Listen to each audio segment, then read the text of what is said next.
नमस्कार, जय हिंद, वंदे मातरम दोस्तों। द एग्जाम पॉइंट के यूट्यूब चैनल पर आप सभी का स्वागत है।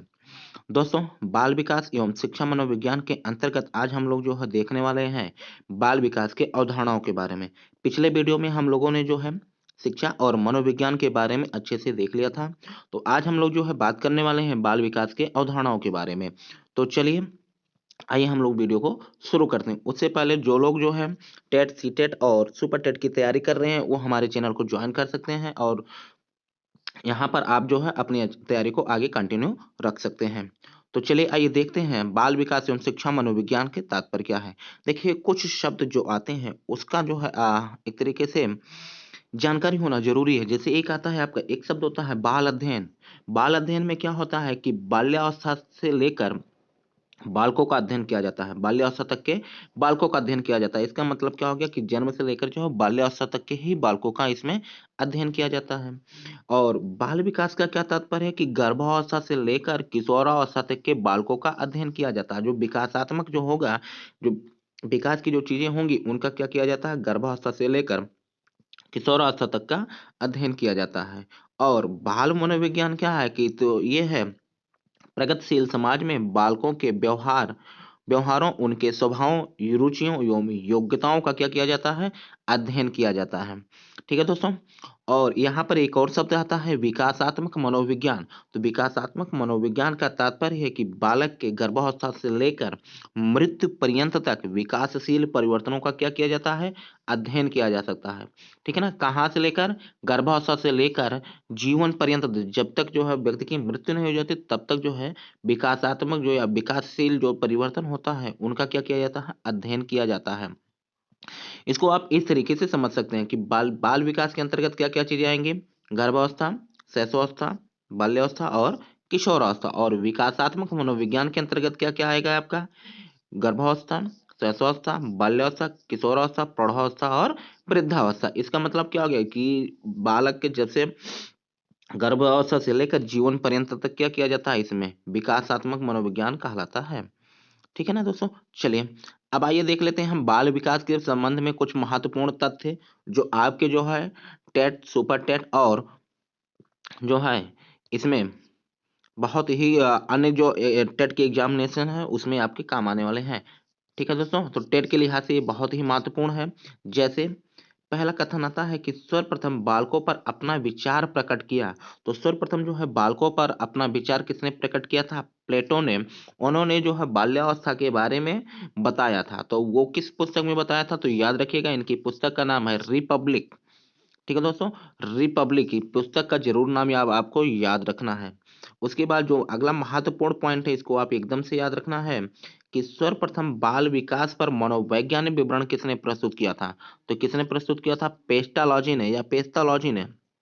कब प्रस्तुत किया, 18वीं शताब्दी में। और इनकी एक पुस्तक आई थी, उसी पुस्तक में इन्होंने जो है इसका विस्तृत जो है विवरण प्रस्तुत किया था। वो पुस्तक है बेबी बायोग्राफी। ठीक है दोस्तों, याद रखना है बेबी बायोग्राफी किसकी है, तो याद रखना है आपको पेस्टोलॉजी की। और रिपब्लिक किसकी है, प्लेटो की है। और इन्होंने जो अध्ययन किया था वो अपने पुत्र अल्बर्ट पर इन्होंने अध्ययन किया था। फिर उसके बाद क्या है दोस्तों, अगला पॉइंट है कि बाल मनोविज्ञान आंदोलन का जनक किसे माना जाता है, तो स्टेनले हॉल को। किसे माना जाता है, स्टेनले हॉल को माना जाता है। और बाल मनोविज्ञान के जनक के रूप में भी इन्हें क्या किया जाता है, जाना जाता है। और इसके बाद एक चीज और याद रखना है कि बाल अध्ययन समिति अर्थात इस चाइल्ड स्टडी सोसाइटी की स्थापना किसने किया था, तो याद रखिएगा आप, स्टेनले हॉल ने किया था। ठीक है दोस्तों। चलिए अब आगे हम लोग बढ़ते हैं और देखते हैं बाल विकास के जो है क्रम कैसा था, कैसे कैसे ये जो है बाल विकास जो वर्तमान में जो चल रहा है, जो शिक्षा व्यवस्था में लागू किया जा रहा है मनोविज्ञान को, बालकों के जो है विकास से संबंधित चीजों को, वो कब से शुरू हुआ। तो देखिएगा, लगभग ईसा पूर्व के आसपास जो है सर्वप्रथम जो है बालकों पर अपना विचार किसने प्रस्तुत किया था, प्लेटो ने। बाल्यावस्था पर सर्वप्रथम इन्होंने क्या किया था, विचार प्रस्तुत किया था। किस पर, बाल्यावस्था में। ठीक है। और उनकी पुस्तक के क्या नाम था, रिपब्लिक। क्या नाम था, रिपब्लिक। फिर उसके बाद जो है 17वीं शताब्दी में जो है कॉमेनियस ने, किसने, कॉमेनियस ने शिशु विद्यालय की स्थापना की थी, अर्थात स्कूल ऑफ इन्फेंसी। तो ये आपको यहाँ पर ये याद रखना है कि स्कूल ऑफ इन्फेंसी की स्थापना किसने की? कॉमेनियस ने की। कब की? 1628 ईस्वी में। इसको जरूर याद रखना है, ठीक है ना। उसके बाद क्या होता है कि 18वीं शताब्दी आती है और 18वीं शताब्दी में जो है पेस्टोलॉजी ने जो क्या किया था कि बाल अध्ययन का मनोवैज्ञानिक विवरण प्रस्तुत किया था। और किस पुस्तक में प्रस्तुत किया था? Baby biography. अभी हमने जो है पीछे बताया आपको, ठीक है। और 19वीं शताब्दी तक आते आते जो है इसका और व्यापक यूज होने लगा था और स्टेनले हॉल ने जो है अमेरिका में बाल अध्ययन आंदोलन की शुरुआत की। तो अब याद रखना है आपको यहाँ पर कि अमेरिका में बाल अध्ययन या बाल अध्ययन में जो है मनोविज्ञान आंदोलन की शुरुआत कब की गई? 1893 ईस्वी में। कब शुरू की गई? 1893 ईस्वी में। और बाल मनोविज्ञान का जनक किसे माना जाता है? तो स्टेनले हॉल को। किसे माना जाता है? स्टेनले हॉल को माना जाता है। फिर इसके बाद क्या आता है? 20वीं शताब्दी। और 20वीं शताब्दी को क्रो एंड क्रो ने क्या कहा है? बालकों की शताब्दी। पूछा गया तथ्य, ठीक है ना दोस्तों, ये आपका पूछा गया तथ्य, इसको आपको जरूर याद रखना है। और जो है 20वीं शताब्दी में जो है बालकों की शिक्षा के लिए जो है एक पद्धति का निर्माण किया था जिसे किंडरगार्टन पद्धति कहते हैं। तो किंडरगार्टन पद्धति का निर्माण किसने किया था? फ्रॉवेल ने। किसने किया था दोस्तों? फ्रॉवेल ने किया था। तो यहाँ पर जितने भी तथ्य हैं इनको आपको जरूर से जरूर याद रखना है, ठीक है दोस्तों। चाहे आपको याद रखना है रिपब्लिक याद रखना है, स्कूल ऑफ इन्फेंसी की स्थापना किसने किया था? कॉमेनियस ने किया था। फिर उसके बाद बेबी बायोग्राफी किसकी रचना है? पेस्टोलॉजी की रचना है। अमेरिका में बाल मनो अध्ययन का जो है जनक किसे माना जाता है?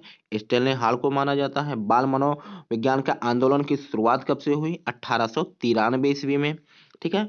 और किंडरगार्टन प्रणाली सबसे ज्यादा पूछा गया प्रश्न है। किंडरगार्टन प्रणाली की शुरुआत किसने की थी? फ्रॉवेल ने की थी, ठीक है दोस्तों। आइए अब यहाँ से एक परिभाषा भी पूछा गया है आपसे। परिभाषा, पहला परिभाषा याद रखना है आपको क्रो एंड क्रो के अनुसार। इनका क्या परिभाषा है कि बाल मनोविज्ञान बालक का वह मनोवैज्ञानिक अध्ययन है जिसमें गर्भावस्था से लेकर किशोरावस्था तक का अध्ययन किया जाता है। याद रखना है, गर्भावस्था से लेकर किशोरावस्था तक का क्या किया जाता है? अध्ययन किया जाता है, ठीक है ना।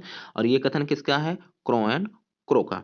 और दूसरी परिभाषा जो इंपॉर्टेंट है उसको ये याद रखना है कि बाल मनोविज्ञान मनोविज्ञान की वह शाखा है जिसमें जन्म से लेकर परिपक्वता अवस्था तक का विकसित हो रहे मानव का अध्ययन किया जाता है। कहाँ तक? जन्म से लेकर परिपक्वता अवस्था तक जो विकास हो रहा है, जो विकसित हो रहा है मानव, ठीक है, उनका क्या किया जाता है? अध्ययन किया जाता है। ये किसकी परिभाषा है? जेम्स ड्रेवर की परिभाषा है। तो इन दोनों परिभाषाओं को आपको याद रखना है। अब आइए देखिए यहाँ से आपसे जो एक तरीके से वन लाइनर जो प्रश्न बन जाते हैं उनको हम लोग देख लेते हैं। जैसे आधुनिक मनोविज्ञान का जनक किसे माना जाता है? William James. हालांकि कहीं कहीं आपको किताबों में मिल जाएगा विलियम उंट भी मिल जाएगा, लेकिन इस पर भी अभी भी मतभेद है तो इसमें आपको ज्यादा ध्यान नहीं देना, ना ही यहाँ से ज्यादा प्रश्न पूछा भी जाएगा। लेकिन बस इतने जरूर याद रखने हैं कि आधुनिक मनोविज्ञान का जनक किसे माना जाता है? विलियम जेम्स को। और शिक्षा मनोविज्ञान का जनक किसे माना जाता है? थॉर्नडाइक को। याद रखिएगा, पूछा गया प्रश्न है ये, ठीक है ना। और यह भी आपका पूछा गया प्रश्न है कि प्रयोगात्मक मनोविज्ञान का जनक किसे माना जाता है? विलियम उंट ने, ठीक है ना। किसने? विलियम उंट ने। और इन्होंने जो है प्रथम मनोवैज्ञानिक प्रयोगशाला की स्थापना कहाँ पर की थी? जर्मनी में। कहाँ पर? जर्मनी में। और कब की थी? 1789 ईस्वी में। कब की थी? 1789 ईस्वी में। फिर उसके बाद जो है प्रश्नावली विधि के जनक, ठीक है ना दोस्तों, प्रश्नावली सॉरी यहाँ पर 1889 रहेगा, 1889। इसके बाद प्रश्नावली विधि के जनक कौन माने जाते हैं? सुकरात, ठीक है ना। प्रश्नावली विधि के जो है जनक कौन माने जाते हैं? सुकरात। और किंडरगार्टन प्रणाली के जनक कौन माने जाते हैं? फ्रॉबल। कौन माने जाते हैं? फ्रॉबल माने जाते हैं। फिर उसके बाद जो है बाल विकास पर मनोवैज्ञानिक विवरण किसने प्रस्तुत किया था? पेस्टोलॉजी ने। किसने प्रस्तुत किया था? पेस्टोलॉजी ने। और बाल मनोविज्ञान आंदोलन के जनक कौन माने जाते हैं? Stanley hall. कौन माने जाते हैं? स्टेनले हॉल माने जाते हैं। तो इन तथ्यों को आपको याद रखना। अब चलिए अभी तक जो है पिछले वीडियो में और जो इस वीडियो में हम लोगों ने जो प्रश्न पढ़ा है उन पर आधारित कुछ प्रश्न, जो महत्वपूर्ण प्रश्न जो आज से परीक्षा में पूछे जा सकते हैं, उनको हम लोग देख लेते हैं। तो यहाँ पर आपका पहला प्रश्न है कि मनोविज्ञान की उत्पत्ति माना जाता है अर्थशास्त्र की, राजनीति से, दर्शन से या समाजशास्त्र से? तो याद रखना है आपको मनोविज्ञान की उत्पत्ति किससे माना जाता है? दर्शन शास्त्र से, ठीक है दोस्तों। उसके बाद अगला प्रश्न है प्रयोगात्मक मनोविज्ञान का जनक किसे माना जाता है? तो किसे माना जाता है? विलियम उंट को। किसे माना जाता है दोस्तों? विलियम उंट को। और इन्होंने जो है प्रथम मनोवैज्ञानिक प्रयोगशाला की स्थापना कहाँ पर किया था? जर्मनी में। कहाँ पर किया था? जर्मनी के जो है लिपचिंग शहर में। और कब किया था? तो याद रखना है 1879 ईस्वी में। ठीक है ना। 19वीं शताब्दी में इन्होंने कौन सा मनोविज्ञान लेकर आए थे? मनोविज्ञान जो है किसका मनोविज्ञान है? चेतना का विज्ञान लेकर आए थे। ठीक है दोस्तों। चलिए अब हम लोग आगे बढ़ते हैं। इसके बाद अगला प्रश्न है कि प्रथम मनोवैज्ञानिक के प्रयोगशाला की स्थापना किया गया, कब किया गया? तो यहाँ पर जो है याद रखना है आपको 1879 ईस्वी में। कब किया गया? 1879 ईस्वी में। फिर प्रथम मनोवैज्ञानिक सॉरी भारत में प्रथम मनोवैज्ञानिक प्रयोगशाला की स्थापना सबसे पहले कहाँ पर किया गया? कोलकाता में किया गया। कहाँ पर किया गया दोस्तों? कोलकाता में किया गया। और इसकी स्थापना कब किया गया? तो याद रखना है आपको, कब किया गया? 1916 ईस्वी में। और इसको करने वाले कौन थे? सेनगुप्त। कौन थे? सेनगुप्त। ठीक है ना। और यहीं पर एक चीज आपको और याद रखना है कि उत्तर प्रदेश में मनोवैज्ञानिक प्रयोगशाला कहाँ पर स्थापित है? उत्तर प्रदेश में मनोवैज्ञानिक प्रयोगशाला कहाँ पर स्थापित है? तो प्रयागराज, जो वर्तमान पहले था इलाहाबाद, प्रयागराज में। ठीक है ना। और इसकी स्थापना कब की गई थी? 1947 में। ठीक है दोस्तों। इतने तथ्य को आपको याद रखना है। चलिए इसके बाद अगला प्रश्न है कि विश्व का प्रथम मनोवैज्ञानिक प्रयोगशाला की स्थापना किसने की? विश्व का प्रथम मनोवैज्ञानिक प्रयोगशाला की स्थापना किसने की? तो याद रखना है आपको, किसे? विलियम न्यूटन, जिन्हें जो है प्रयोगात्मक मनोविज्ञान का जनक माना जाता है। और कब किया? 1879 ईस्वी में। उसके बाद अगला प्रश्न है मनोविज्ञान है किसका विज्ञान है? मन का है कि व्यवहार का है कि आत्मा का, या इनमें से कोई नहीं? तो वर्तमान में जो है मनोविज्ञान किसका जो है अध्ययन करता है? व्यवहार का अध्ययन करता है। इसलिए मनोविज्ञान किसका जो है विज्ञान है? व्यवहार का विज्ञान। और व्यवहारवाद लाने वाले कौन थे दोस्तों? व्यवहारवाद लाने वाले कौन थे? तो याद रखना है किसने लाया था? वाटसन ने लाया था। किसने लाया था? वाटसन ने लाया था। और इस शब्द का सबसे पहले प्रयोग किसने किया था? मैकडूगल ने। ठीक है ना। मैकडूगल ने जो है इसका सबसे पहले प्रयोग किया था। और इनकी एक किताब आई थी। कौन सी किताब आई थी? Outline of psychology. कौन सी किताब आई थी? Outline of psychology. ठीक है ना। और इसी आउटलाइन ऑफ साइकोलॉजी में इन्होंने जो है मनोविज्ञान शब्द का सर्वप्रथम प्रयोग किया था। चलिए अगला प्रश्न है मनोविज्ञान व्यवहार के विज्ञान के रूप में आया, कब आया था? तो 20वीं शताब्दी में। कब आया था? 20वीं शताब्दी में।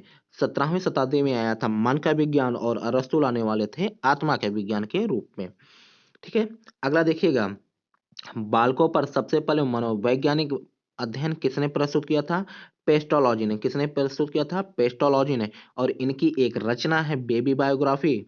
उसी बेबी बायोग्राफी में इन्होंने जो है क्या किया था? इसकी जो है पूरा बायोग्राफी। ठीक है दोस्तों। और ये कब आया था? 1774 ईस्वी में। ठीक है ना। और इसी में जो है इन्होंने अपने जो है पुत्र अल्बर्ट पर जो है अध्ययन करके जो है ये विवरण प्रस्तुत किया था। चलिए अगला देखिएगा, रिपब्लिक किसकी रचना है? मोस्ट में पूछा भी गया प्रश्न है। तो रिपब्लिक किसकी रचना है आपकी? प्लेटो की। किसकी रचना है? प्लेटो की। ठीक है। अगला देखिएगा, अब देखिए आ गया यहाँ पर भी कि आउटलाइन ऑफ साइकोलॉजी किसकी रचना है? कौन सी? आउटलाइन ऑफ साइकोलॉजी किसकी रचना है? तो आपको याद रखना है यहाँ पर मैकडूगल की। अभी हमने बताया किसकी रचना है? मैकडूगल की। और इसी में उन्होंने सर्वप्रथम किस शब्द का प्रयोग किया था? व्यवहार शब्द का प्रयोग किया था। ठीक है। इसके बाद अगला प्रश्न है कि निम्नलिखित में से किसने स्कूल ऑफ इन्फेंसी की स्थापना किया? निम्नलिखित में से किसने जो है स्कूल ऑफ इन्फेंसी की स्थापना किया? तो याद रखना है आपको, किसने प्रस्तुत किया था? कॉमेनियस ने। किसने? कॉमेनियस ने। और कब प्रस्तुत किया था? 1628 ईस्वी में। ठीक। इसके बाद किंडरगार्टन प्रणाली के जनक कौन माने जाते हैं? किसके? किंडरगार्टन प्रणाली के। तो याद रखना है कौन है? फ्रॉवेल है। ठीक है दोस्तों। जरूर याद रखना है, सभी इंपॉर्टेंट क्वेश्चन है, पूछे जाने वाले प्रश्न है। ठीक। उसके बाद अगला ये भी प्रश्न पूछा गया है कि व्यवहारवाद के जनक किसके? व्यवहारवाद के जनक। तो व्यवहारवाद के जनक कौन माने जाते हैं? वाटसन। कौन माने जाते हैं आपके? वाटसन महोदय। ठीक है। उसके बाद लास्ट प्रश्न है आज का, बाल मनोविज्ञान वह मनोवैज्ञानिक अध्ययन है जिसमें गर्भावस्था से लेकर किशोरावस्था तक का क्या किया जाता है? अध्ययन किया जाता है। और ये कथन किसका है? क्रो एंड क्रो का है। इसी में एक और परिभाषा हम लोगों ने पढ़ा है, क्या, जेम्स ड्रेबर के अनुसार, जिसमें जो है क्या किया जाता है, जन्म से लेकर जो है परिपक्वता अवस्था तक विकसित हो रहे मानव का क्या किया जाता है, अध्ययन किया जाता है। तो दोस्तों आज के वीडियो में बस इतना ही। आपको वीडियो कैसा लगा हमें जो है कमेंट बॉक्स में कमेंट करके जरूर बताइएगा, और वीडियो को जो पसंद आया हो तो ज़्यादा से ज़्यादा शेयर कीजिए, लाइक कीजिए, और चैनल को अभी तक सब्सक्राइब नहीं किए तो चैनल को सब्सक्राइब कर लीजिए, बेल आइकन को प्रेस कर लीजिए, जिससे जब भी वीडियो अपलोड किया जाए तो उसका नोटिफिकेशन आपके पास पहुंच जाए। तो चलिए दोस्तों, फिर मिलते हैं एक और बेहतरीन वीडियो के साथ, तब तक के लिए जय हिंद।